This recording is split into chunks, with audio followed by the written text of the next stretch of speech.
Hey runners! So on Monday, Jane and I were at the launch of the Adidas Ultraboost 2022, and it was us attending because it was a launch of the women's shoe specifically for women's feet.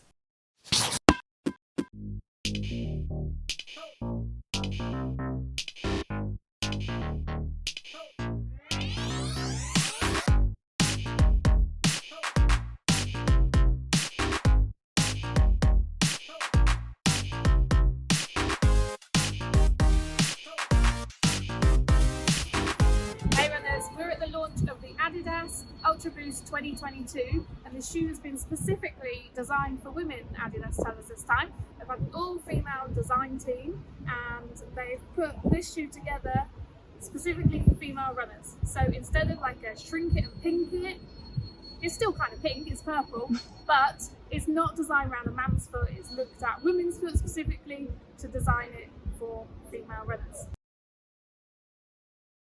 We've just done our first run in them, and we've only done 3k, so like a mile and a bit, so it's hard to tell what a shoe's like after a mile. But my initial thoughts wearing the shoe is that they do feel different to the 21 in that they're not so, I have high arches. I've always found the 21 to be super tight on my foot and a bit uncomfortably tight, to be honest, and these don't have that same like tight upper. But apart from that, they do feel pretty similar. But for me, as a female with high arches, they're much comfier than the 21 was. Comparing it to the Adidas 2021 Boost, which I've run in quite a bit, that one, I like the shoe, but always had like a bit of extra fabric where you tighten it. Because of the one-piece upper, it'd always be a little bit too much fabric there. And this one, absolutely spot on for me. And I've got slightly narrow feet, and this one, the upper fits perfectly for my feet. Lacey's great leg.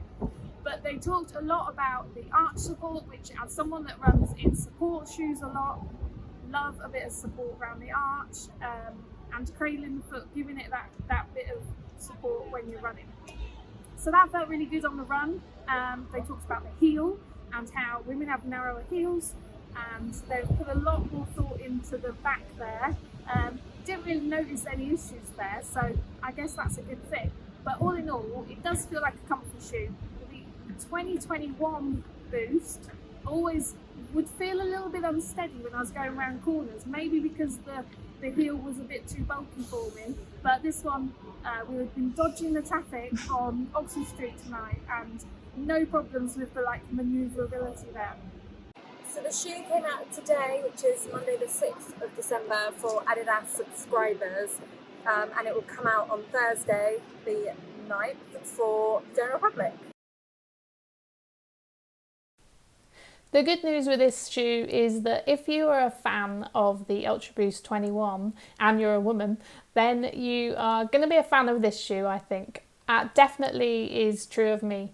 The improvements that they've made have all been for the better, I think. It's resulted in a better fit. I'm a size 6, and I'd say that the size 6 in the new version is pretty true to size, slightly on the smaller side, but I will wear a size 6 quite happily. The upper is nice and snug now. There's none of that excess material that I was finding I had in the 2021 version.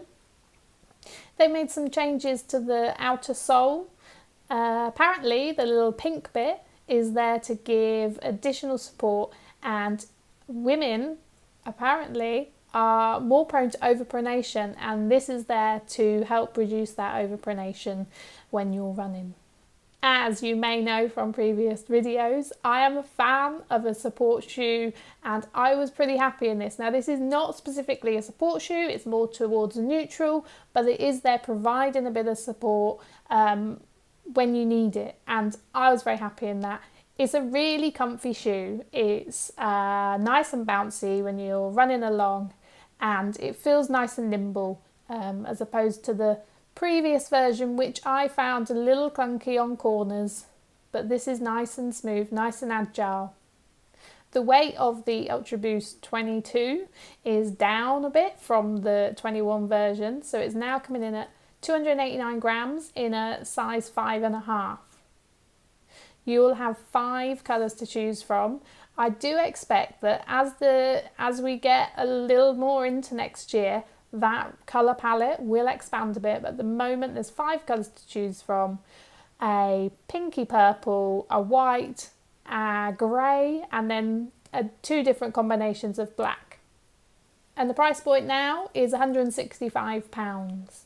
In the upper, you've still got that 50% recycled polyester and 50% ocean plastic that you will have had in the previous version. It's still all one piece, nice and comfortable, nothing there that's going to irritate your feet. And it kind of has this ability to be flexible around your toes and move with your toes if you wiggle them, but still be supportive. Should you buy this shoe? Well, if you're a fan of the 21 version and you're a woman, then I think yes. Don't worry about the changes. I think they're all for the good. So fill your boots. If you're due an upgrade of your trainers, if you've worn them down because you love the 21 so much, then yeah, get the 22. I think it's great that Adidas have gone, hey, women are half the population, probably half of the running population. Why don't we look specifically at women's biomechanics, because they're not just the same as men. Women's hips sit differently, so the way that they're striking the ground is going to be different. Our feet aren't just smaller versions of men's feet. We are different. So it's great that they've gone, let's look at those differences and make a shoe tailored to that. My only question would be, why did it take so long? So these are our first thoughts on the shoe. That's from our quick run last night of 2 miles round the streets of London, and then a quick easy run this morning from me. We're happy enough in them to carry on doing some more miles in them so we can bring you a more in-depth review in a month or so. For now, subscribe to the channel and you will get that as soon as it's ready.